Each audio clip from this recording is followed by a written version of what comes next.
इसी तरह नए नए वीडियो के लिए हमारे चैनल को सब्सक्राइब ज़रूर करें और इस वीडियो को ज़्यादा से ज़्यादा शेयर ज़रूर करें ताकि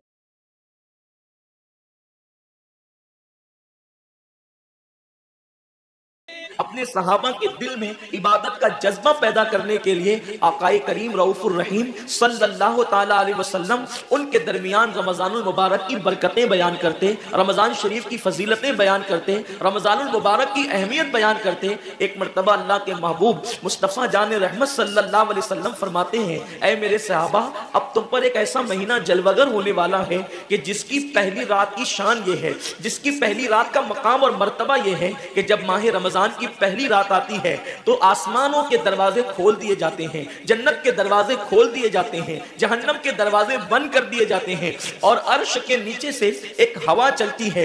और वो हवा जब रहमत की हवा चलती है तो अल्लाह उस रात अपने बंदों को प्यार की नजर से देखता है, मोहब्बत की नजर से देखता है। और अल्लाह की मोहब्बत की नजर जिस बंदे पर पड़ जाती है अल्लाह उस पर जहन्नम की आग को हराम फरमा देता है। मेरे आका सल्लल्लाहु अलैहि वसल्लम के दीवानों, वो महीना आने वाला है, वो रात आने वाली है, वो शब आने वाली है जिस रात अल्लाह अपने बंदों को मोहब्बत की नजर से देखेगा, प्यार की नजर से देखेगा, उल्फत की नजर से देखेगा। मेरे प्यारे आका सल्लल्लाहु अलैहि वसल्लम के प्यारे दीवानों, आप अंदाजा करें कितना वो मुकद्दस बंदा है, वो बंदा मुकद्दर का सिकंदर है जिसके वजूद पर मेरे अल्लाह की निगाह रहमत पड़ जाए, मेरे करीम की निगाह रहमत पड़ जाए। हम किस किस की निगाह के तालिब होते हैं, हम किस किस की तवज्जो के तालिब होते हैं। हम सोचते हैं कि पीर साहब की निगाह पड़ जाएगी तो मेरा बेड़ा पार हो जाएगा। यकीनन पीर साहब की नजर बड़ी कीमती है, दीवान शाह बाबा की नजर पड़ जाएगी तो मेरी तकदीर बदल जाएगी। यकीनन अल्लाह का वली बड़ी शान वाला है, गौस पाक की नजर पड़ जाएगी तो मेरा बेड़ा पार हो जाएगा।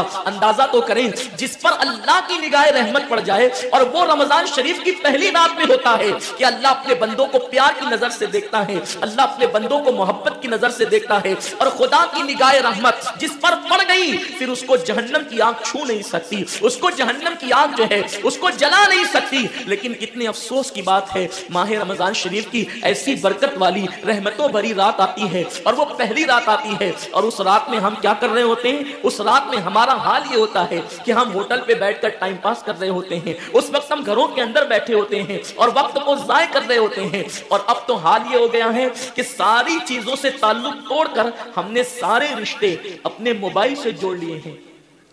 इस वक्त हमारा सबसे करीबी रिश्तेदार अगर कोई है तो वो अपना मोबाइल है। ये हंसने की बात नहीं है, ये बहुत नुकसान की बात है। इस कदर करीबी रिश्ता, माँ बाप से भी ज्यादा करीबी रिश्ता मोबाइल से, बाप से भी करीबी रिश्ता मोबाइल से, बीवी से भी ज्यादा करीबी रिश्ता मोबाइल से।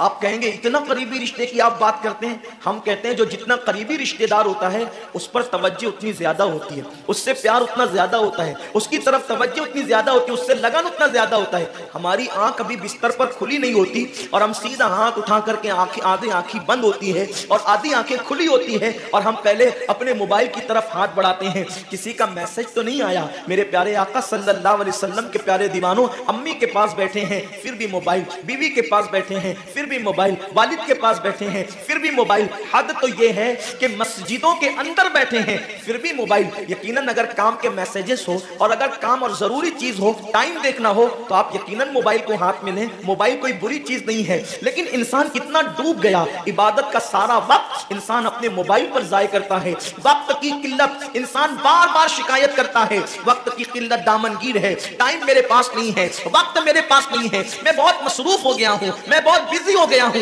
लेकिन उसको देखो कि रात के 2-2 3-3 बजे तक के ऑनलाइन रहता है बिला जरूरत। जरूरत है तो कोई बात नहीं, बिला जरूरत मेरे आका सल्लल्लाहु अलैहि वसल्लम के दीवानों, मौत की तलवार हमारे सरों पे लटक रही है और हमें जल्द से जल्द मौत की तैयारी करना है। सूफिया फरमाते हैं जैसे सूरज गुरूब होने वाला होता है तो किसान नजर सूरज पर रखता है और जल्दी जल्दी काम निपटाने की कोशिश करता है। उसको याद है ये बात, उसके जहन में ये बात कि आज का सूरज गुरूब होने से पहले पहले मैंने अपने काम को मुकम्मल मुकम्मल कर देना है, ताकि कल का सूरज तुलू होने के बाद मैंने फिर बीज बो करके आगे का काम करना है। मेरे आका सल्लल्लाहु अलैहि वसल्लम के दीवानों, वो किसान अगर ये सूरज गुरूब होते होते मर गया तो कल उसका काम कोई और कर जाएगा। उसका बेटा बीज बोएगा, उसकी बहू बीज बोएगी, उसकी बीवी बीज बोएगी, उसके रिश्तेदार बीज बोएंगे। लेकिन याद रखना, अगर दुनिया के अंदर हमारी जिंदगी का सूरज गुरूब हो गया तो फिर नेकियों का बीज हमारी जगह कोई नहीं बो सकता।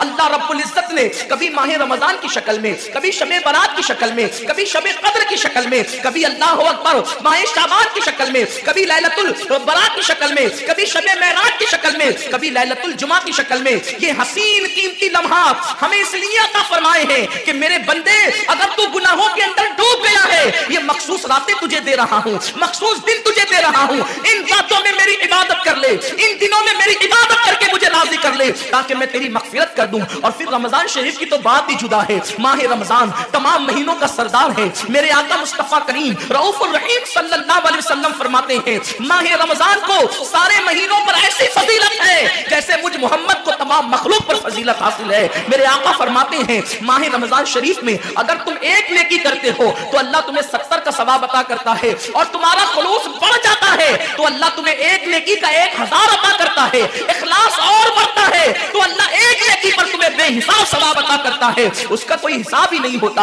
आकाए करीम रऊफुर रहीम सल्लल्लाहु अलैहि वसल्लम फरमाते हैं, ये माह रमजान क्या है। अल्लाह के महबूब मुस्तफा करीम सल्लल्लाहु अलैहि वसल्लम माह रमजान शरीफ के रोजों की अहमियत बयान करते हुए फरमाते हैं कि माह रमजान शरीफ का एक रोजा अगर कोई छोड़ दे और फिर सारी जिंदगी उसके बदले में रोजा रखे तो सारी जिंदगी के रोजे उस एक माह रमजान के रोजे के बराबर नहीं हो सकते। ये माह रमजान शरीफ के रोजे को फजीलत हासिल है।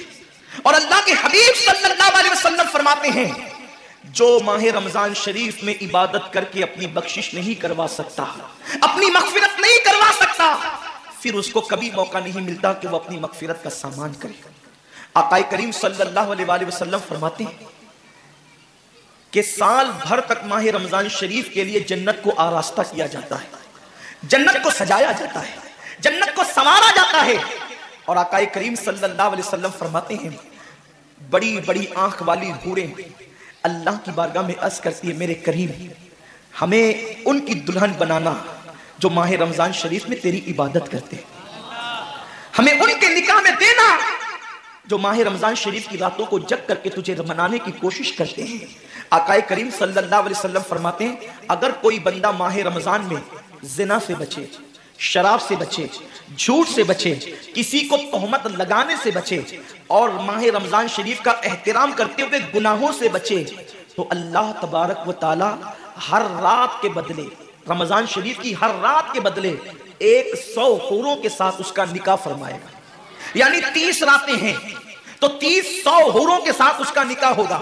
और आकाए करीम सल्लल्लाहु अलैहि वसल्लम फरमाते हैं, माह रमजान शरीफ का एहतराम जो करे और एहतराम माह रमजान में जो लगवियात और खुराफात को तर्क कर दे, जो गुनाहों को छोड़ दे, ज़िना को, शराब को, झूठ को, बोहतान तराशी को छोड़ दे, आका फरमाते हैं उस रमजान शरीफ का एहतराम करने वाले के लिए अल्लाह ने जन्नत में एक ऐसा महल बनाया है। उस महल का हाल यह है कि दुनिया के सारे अव्वलीन और आखिरीन, यानी आदम से लेकर आखिरी आने वाले तक, इंसान तक, अगर सारे उस महल के अंदर दाखिल हो जाए तो भी उस महल की इतनी ही जगह वो लेंगे जितनी की बकरे की रान आप किसी मकान के अंदर